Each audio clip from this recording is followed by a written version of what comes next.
bati birashoboka ko yacumuye bikabije, maze Yesu arabacyaha ati ntacyo yacumuye, ahubwo byabaye kugira ngo Imana yigaragaze.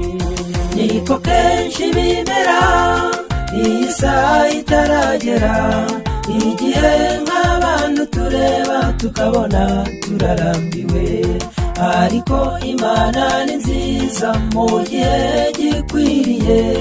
Uriya saha igeze isezerano rirasohora.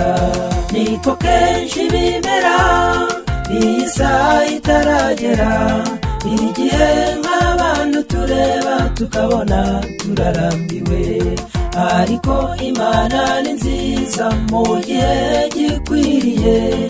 Uriya saha igeze isezerano rirasohora.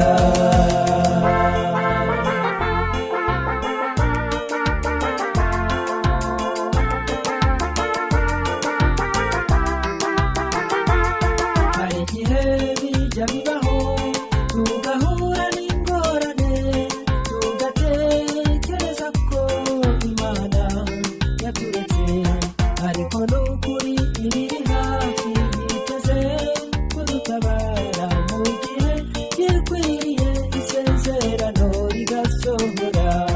Niyo mpamvu nshuti mugenzi bidakwiriye ko turambirwa, kuko kwizera no kwihangana bitera kunesha. Niko kenshi bimera iyi saha itaragera, igihe nk'abantu tureba tukabona turarambiwe, ariko Imana ni nziza mu gihe gikwiriye.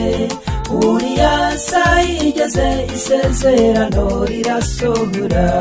Niko kenshi bimera iyi saha itaragera, igihe nk'abantu tureba tukabona turarambiwe, ariko Imana ni nziza mu gihe gikwiriye.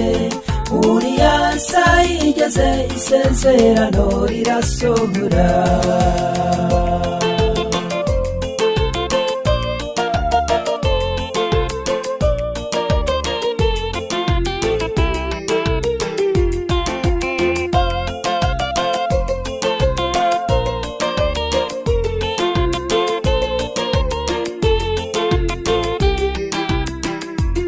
Sinibuka neza itariki, ariko icyo nibuka nuko ari muri uwo mwaka wa 2003, igihe ubukwe bwa Gaby na John bwashyizwe ahagaragara.